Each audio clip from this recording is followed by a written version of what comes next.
होश में हमारे शब्दों को ध्यान से सुनना।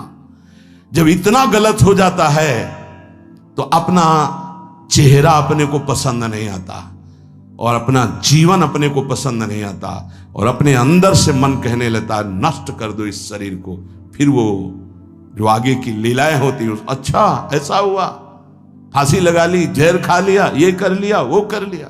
यदि तुम परमार्थ के पथिक हो, ये तीन बातें नहीं है तो तुम्हारा पतन हो चुका है। हमारा मन भजन में लेकर, होटलों में खाओगे, भजन में मन लगेगा, अशुद्ध आहार करोगे, मनमानी व्यभिचार प्रवृत्तियों का दर्शन, संभाषण और क्रिया करोगे और तुम्हारा मन सच्चिदानंद प्रभु में लग जाएगा। तमाशा समझा है, तमाशा समझ लिया अध्यात्म में मन को लगाना। अपनी दिनचर्या में इतना पावर है कि जहर भी समन हो जाएगा। मीरा जी का समन हो गया ना। अगर नियम है 1:45 बजे उठने का, स्नान का, तो 1:45 बजे ही उठना चाहिए, 2 नहीं बजना चाहिए। अपने पास सामर्थ्य होने पर नीचापमानम सुधा, वो नीच है, हम उस पर शासन कर सकते हैं, पर उसके द्वारा किए हुए अपमान को सह गए और अंदर से मनाया भगवान तुम्हें सुखी रखे, स्वस्थ रहो। जिसका इंद्रिय मनोनिग्रह युक्त समय व्यतीत होता है भगवत चिंतन में, वो महापुरुष है। अभी वर्तमान में ही है, चिंता मत करो, स्थिति जागृत होने में देर नहीं। सच्ची सच्ची तुम में बहुत सामर्थ्य है, जागो। अगर झुक गए तो रौंद दिए जाओगे। ये 8 बातें भगवत भक्त अपने जीवन में जांच ले कि है कि नहीं है, अगर ना हो तो धारण कर ले। पहला है, संत महापुरुष आपके जीवन में है कि नहीं, ये जांच करनी। देखा है हमने, अगर किसी संत को आदर्श मानकर आप नहीं चल रहे हो तो दिमाग को खसकते हुए देखा, खसक गया है दिमाग। वो मनमानी आचरण केवल सिद्ध बनने के लिए कर रहे हैं। उनके आचरण ऐसे कि भोले भाले लोग ये समझे कि ये तो सिद्ध है। और जानते हो सिद्ध किसे कहते हैं? ब्रह्म भूता प्रसन्नात्मा न सोचति न कांक्षति समः सर्वेषु भूतेषु मद भक्तिम लभते पराम निर्माण मोहाजित संग दोषा अध्यात्म नित्या विनिवृत्त कामा द्वंद्व विमुक्ता सुख दुख संगई गच्छन्त मूढ़ा। ये स्थिति आनी चाहिए। पूरा कोरा जैसे नाटक मंच पर नाटक किया जाता है ना, पूरा दिखाई देता है, पूरा नाटक। क्यों?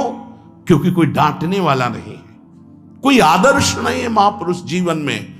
जो मन में आवे सो बोलो, जो मन आवे सो नाटक करो, तो 100 200 500 लोग भोले भाले जिनको ककहरा नहीं आता परमार्थ का, वो कह देते मेरे भगवान, मेरे सिद्ध योगी, मेरे महापुरुष, मिटिया मेट कर देते हैं। बात तो तब समझ में आवे जब रसिक जन पास करे, गुरुजन पास कर दे। अपने मन से कुछ नहीं होता, जिसे महापुरुष पास कर दे वही होता है। संत महापुरुष कहे ठीक चल रहे हो, ठीक है, या वो मौन स्वीकृति दे दे, ठीक है।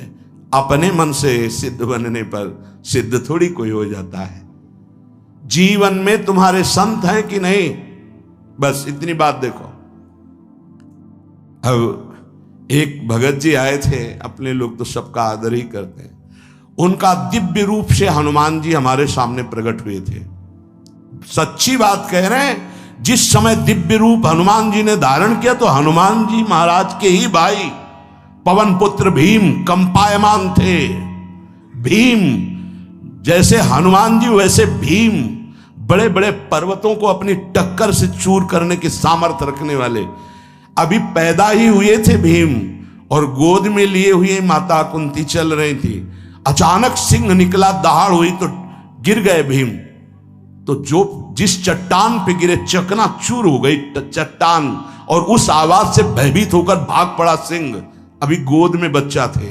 वो भीम जिस समय प्रार्थना की कि भैया मैं तुम्हारा वो दिव्य रूप देखना चाहता हूं, तो उनका काहे को तुम व्यर्थ में ऐसा तुम नहीं देख पाओगे। तो उनका हमारी लालसा है आपका छोटा भाई हो तो अट्टहास किया हनुमान जी का वो दिव्य रूप कि कंपायमान होकर कह रहे थे, हे वायुपुत्र, हे पवन पुत्र, तुम अपने रूप का संवरण करो, मेरी सामर्थ्य नहीं।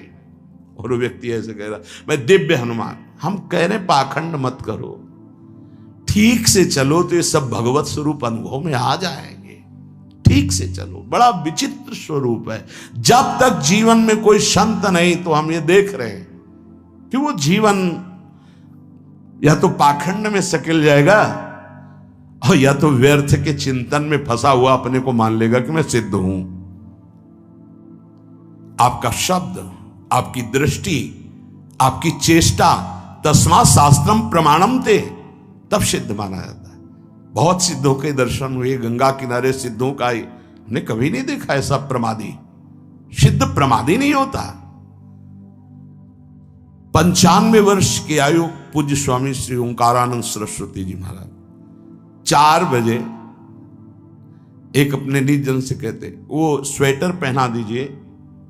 बोले स्वामी जी अभी तो धूप है।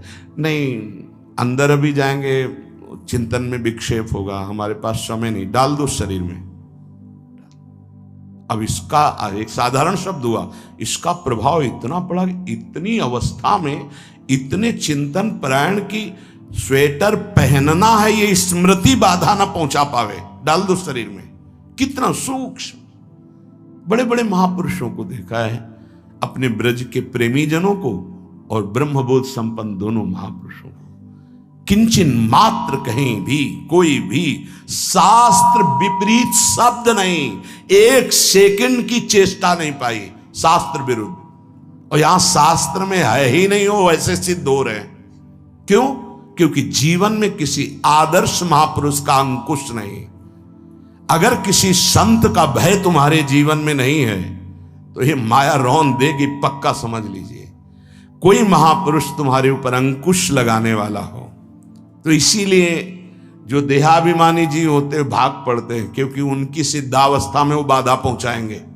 गुरुजन असली सिद्ध बनो, नाटक नहीं, तो भाग पड़ते हैं। और जो गुरुजनों की शरण में रहता है वो परिपक्व भगवत प्राप्त महात्मा बन जाता है। इसलिए पूज्य बाबा कह रहे, पहला, किसी महापुरुष का अनुशासन है कि नहीं। प्रगट में अनुशासन जरूरी है, प्रगट में अनुशासन जरूरी है। नारदानंद सरस्वती जी महाराज नैमिषारण्य के पीछे आए थे, कुछ परिक्रम उन्होंने बताया। अब वो पधार गए जो वहां के अधिकारी बनाए गए, विवेकानंद जी। नए वस्त्र धारण करके आ गए। सदुवई में मना है, यदि ऊपर का नया वस्त्र हो तो नीचे का पुराना और मलिन होना चाहिए।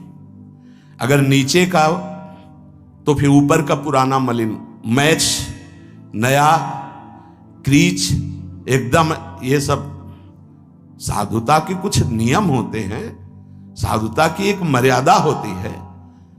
तो वो दोनों नए पहन करके आ गए, भूल हो गई उनसे, देखा शिष्य।